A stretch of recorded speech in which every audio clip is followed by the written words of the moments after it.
আবারও অ্যাটাক করা হলো ইসরায়েলের উপর। তবে এইবার অ্যাটাক কিন্তু কোনো টেররিস্ট বা প্যালেস্তাইন করেনি, করেছে ইরান। 13 এপ্রিল 2024 300রও বেশি রকেট আর ড্রোন ইসরায়েলের উপর ছোড়া হয়েছে। এটা ইরান স্বীকার করেছে যে এই অ্যাটাক ইসরায়েলের উপর আমরাই করেছি। এই অ্যাটাক 3 রিজনের জন্য খুবই interesting. Reason number 1, 99% rocket intercept হয়ে গেছে, অর্থাৎ তা আকাশপথেই ধ্বংস করে দিয়েছে ইসরায়েল। রিজন নাম্বার 2, এতে ইসরায়েলের কোনো লোকসান হবে না, বরঞ্চ $বিলিয়ন লাভ হবে। রিজন নাম্বার 3, ইরানও জানতো যে এই রকেট হামলা 100% ফেল হবে, কিন্তু তারপরও তারা ইসরায়েলের উপর অ্যাটাক করাকে ঠিক মনে করেছিল। কিন্তু ঠিক কী হয়েছিল? কেন ইরান হঠাৎ করে ইসরায়েলের উপর সারপ্রাইজ অ্যাটাক করলো? আজ আমরা এর কিছু পসিবল রিজন জানার চেষ্টা করব। আপনারা জেনে অবাক হবেন যে এক সময় ইসরায়েল আর ইরান দুজনা ভালো বন্ধু ছিল। ইসরায়েলে আসা বেশিরভাগ তেল ইরান থেকে আসতো, আর ইরান অনেক অস্ত্র শস্ত্র ইসরায়েল থেকে কিনত। এরকম বন্ধুত্ব থাকা সত্ত্বেও ঠিক কী হয়েছিল যার কারণে দুজনা একে অপরের মারণ শত্রু হয়ে উঠল? এটা তৃতীয় বিশ্বযুদ্ধের শুরু নয় তো? হয়তো তৃতীয় বিশ্বযুদ্ধ শুরু হয়ে গেছে, কিন্তু আমরা এখনও সেটাকে স্বীকার করে নিতে পারছি না। চলুন আজকে আমরা জানার চেষ্টা করি এই ভিডিওর মাধ্যমে। 1 এপ্রিল ইসরায়েল ইরানের ডেমাস্কাস কনসুলেটে অ্যাটাক করেছিল। এই অ্যাটাকে ইরানের এক জেনারেল আর 6 জন লোক মারা গেছে। এই ঘটনার পরে ইরান ইসরায়েলের উপর প্রতিশোধ নেবার জন্য অপেক্ষায় ছিল। ইসরায়েলের করা এই অ্যাটাকের নামও তারা দিয়েছিল অপারেশন ট্রু প্রমিস। এই ঘটনার পরে ইরান সঙ্গে সঙ্গে আমেরিকাতে কল লাগালো আর আমেরিকাকে বলল এই ঘটনার চরম প্রতিশোধ অবশ্যই আমরা নেব। কিন্তু এই খবর কখনো বাইরে আসা উচিত হয়নি, কিন্তু আমেরিকা ইসরায়েলের বন্ধু হওয়ার জন্য অবশেষে এই খবর লিক হয়েই গেছিল। ইরানের তরফ থেকে অ্যাটাক করা হবে, ইসরায়েল এটা আগে থেকে জেনেই সমস্ত রকমের প্রস্তুতি নিয়ে রেখেছিল। 13 এপ্রিল ইসরায়েলের পুরো দেশে এরকম সাইরেন বাজতে আরম্ভ করেছিল। আকাশে মিসাইল আর ড্রোনের বৃষ্টি হচ্ছিল। ইরান ইসরায়েলের উপর 331 মিসাইল আর ড্রোন দিয়ে অ্যাটাক করেছিল। এর মধ্যে 185 ড্রোনকে, 100 ব্যালিস্টিক মিসাইল আর 36 ক্রুজ মিসাইলকে শুট ডাউন করে দিয়েছিল। কিন্তু 7টা মিসাইল ইসরায়েলের উপর এসেই পড়ল। কিন্তু প্রশ্ন হচ্ছে, এতগুলো মিসাইলকে ইসরায়েল কিভাবে আকাশপথেই ডিস্ট্রয় করলো? এটা সম্ভব হয়েছে ইসরায়েলের 2 ডিফেন্স সিস্টেমের মাধ্যমে, আয়রন ডোম আর অ্যারো সিস্টেমের মাধ্যমে। আয়রন ডোম শর্ট রেঞ্জের রকেটকে ইন্টারসেপ্ট করার জন্য 2011 সালে তৈরি করা হয়েছিল। প্রতিপক্ষের ছোড়া একটি রেডার ইউনিট মিসাইলকে হাওয়াতেই ডিটেক্ট করে সেই ইনফরমেশন কন্ট্রোল ইউনিটে পৌঁছায়। কন্ট্রোল ইউনিটে ওই মিসাইলের পথ নির্ধারণ করা হয়। যদি দেখা হয় যে ওই মিসাইল কোনো জনবহুল এরিয়াতে হিট করবে, তখনই সঙ্গে সঙ্গে ফায়ারিং ইউনিট থেকে 1 ডিফেন্স মিসাইল ফায়ার হয়। এই মিসাইল প্রতিপক্ষের মিসাইলকে আকাশপথে চিহ্নিত করে এলিমিনেট করে দেয়। অ্যারো ওপেন সিস্টেম অনেক দূরত্বের মিসাইলকে ধ্বংস করার জন্য তৈরি করা হয়েছে। অ্যারো 3 সিস্টেমে অ্যাটমসফিয়ারের বাইরের রকেটকেও চিহ্নিত করে তাকে সম্পূর্ণরূপে ধ্বংস করার ক্ষমতা রাখে। আপনারা এই ভিডিওতে অ্যারো 3 আর আয়রন ডোমকে ইন অ্যাকশন দেখতে পাচ্ছেন। আয়রন ডোম আর অ্যারো 3 ছাড়াও ইসরায়েলের কাছে ডেভিড স্লিং, পেট্রেট আর আয়রন বিম সিস্টেমও আছে। এই আয়রন বিম রেজারের মাধ্যমে মিসাইলকে ধ্বংস করতে পারে। ইসরায়েলের এয়ার ডিফেন্স সিস্টেম পৃথিবীর সমস্ত দেশের মধ্যে সবথেকে উন্নত। আর এটা ইরানও জানে যে ইসরায়েলের ডিফেন্স তাদের ছোড়া সমস্ত ড্রোন মিসাইলকে আকাশপথে ধ্বংস করে দেবে। তারপরেও কেন ইরান ইসরায়েলের উপর আকাশপথে মিসাইল হামলা করলো? আমাদের রিসার্চে 4 প্রধান কারণ সামনে এসেছে, যেটা 1 বাই 1 আপনাদেরকে বোঝাবো। সবার প্রথম কারণ হচ্ছে রিটালিয়েশন। ইরানের সাথে পৃথিবীর অন্যান্য দেশের সাথে ঝামেলা বেঁধেই আছে। ইরান পাকিস্তানের উপরেও এই বছরে অ্যাটাক করেছিল। আর সৌদি আরবের সাথে ইরানের সংঘর্ষ তো অনেক বছর আগে থেকেই চলে আসছে।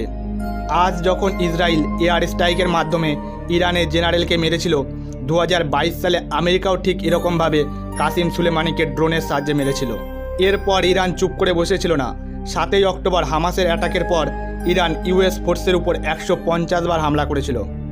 ইরান জানতো যে ইসরায়েলের উপর করা অ্যাটাক ফেলোয়ার হবে, তাদের পলিটিক্যাল লিডার্সরা অবশ্যই জানতো, কিন্তু তারপরেও সাধারণ জনগণ এই অ্যাটাকটাকে গম্ভীরভাবে নিয়ে সেলিব্রেশন করছিল। তাদের কাছে এটা ফেলোয়ার ছিল না, প্রত্যেকবার তারা রিটালিয়েট এই শব্দটা উচ্চারণ করত। এই অ্যাটাকের মাধ্যমে ইরান একটা কথাকেই হাইলাইট করতে চায় যে প্রথম অ্যাটাক ইসরায়েল করেছিল। 7 অক্টোবর করা অ্যাটাকে ইসরায়েলের 1200 লোকের জীবন চলে গেছিল, কিন্তু তারপরে ইসরায়েলের করা অ্যাটাকে গাজাতে 33,000 লোকের মৃত্যু হয়েছিল। ইরানের জনগণ মনে করেছিল ইসরায়েলের উপর করা এই অ্যাটাক রিটালিয়েশন, এই জন্য তারা সেলিব্রেট করছিল। সত্যিই খুব হাস্যকর ব্যাপার।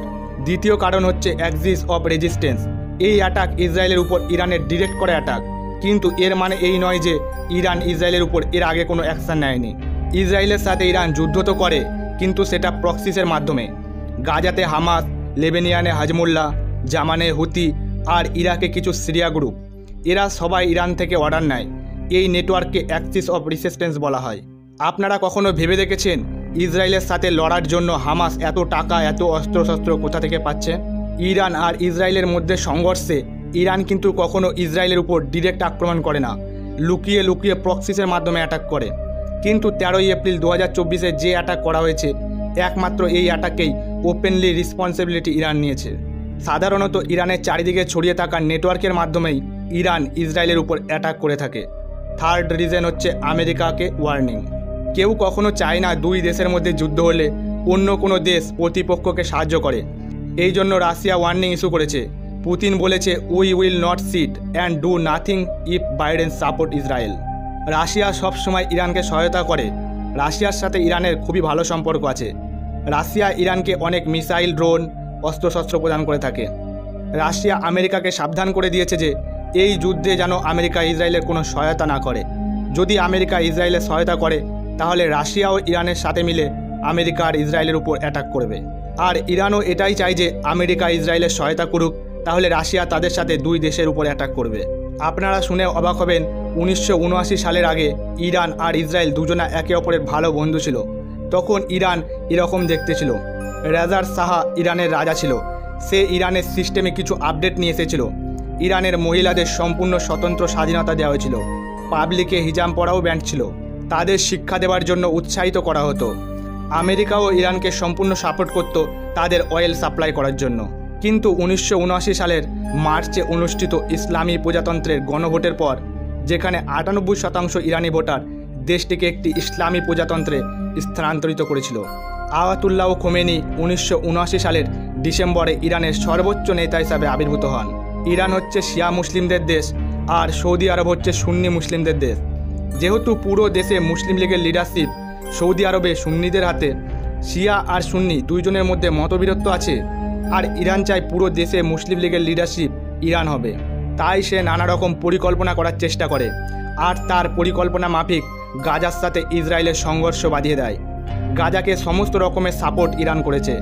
তারপর ইসরায়েল যখন গাজার উপর লাগাতার 6 মাস ধরে ভয়ানক অ্যাটাক করে চলেছে, এতে সমস্ত মুসলিম দেশ ক্রিটিসাইজ তো করেছে, কিন্তু সরাসরিভাবে তারা কোনো অ্যাকশন এখনও পর্যন্ত নেয়নি। আর এটা ইরান দেখানোর চেষ্টা করেছিল, আর সেই সুযোগটা সে পেয়েও গেল।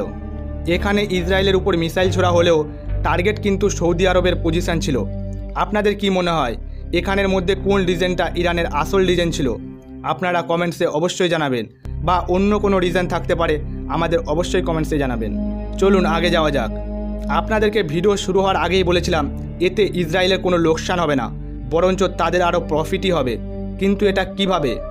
ইসরায়েলের ডিফেন্স সিস্টেম পৃথিবীর মধ্যে সবথেকে বেস্ট, কিন্তু 7ই অক্টোবর অ্যাটাকে এই সিস্টেম ফেল হয়ে গেছিল। এই জন্য ইসরায়েলের 1200 লোকের মৃত্যু হয়ে গেছিল। কিন্তু এরপর ইরানের ছোড়া 98% মিসাইলকে আর ড্রোনকে ইসরায়েলের ডিফেন্স সিস্টেম অ্যারো 3 আকাশপথেই ধ্বংস করে দিয়েছে। আর এই অ্যাটাকের লাইভ ডেমো সারা পৃথিবীর কাছে পৌঁছে গেছে। ঠিক তারপরেই জার্মানির সাথে $4 বিলিয়ন ইসরায়েলের সাথে সাইন করেছে। জার্মানি ভবিষ্যতে রাশিয়ার থেকে আসা অ্যাটাক যাতে প্রতিহত করতে পারে, এই ডিফেন্স 2025 সালের মধ্যেই ইসরায়েল থেকে জার্মানির কাছে পৌঁছে যাবে।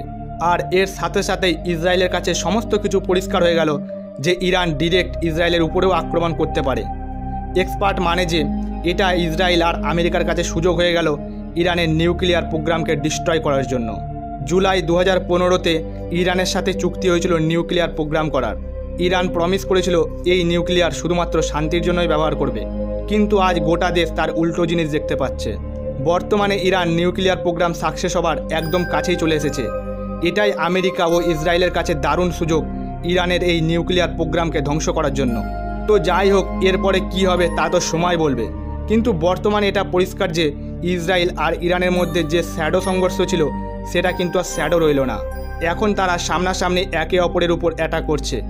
এই দুই দেশের মধ্যে যে যুদ্ধ চলছে এটা কিন্তু আর শুধু দুই দেশের মধ্যে থেমে থাকবে না, পৃথিবী দুই ভাগে ভাগ হয়ে যেতে পারে। একদিকে থাকবে রাশিয়া, ইরান আর চায়না, আর অপরদিকে আমেরিকা, ইসরায়েল আর ইউরোপ। আপনারা যদি এই ভিডিওতে কিছু শিখতে পারেন তাহলে অবশ্যই আপনাদের বন্ধুদের কাছে শেয়ার করবেন।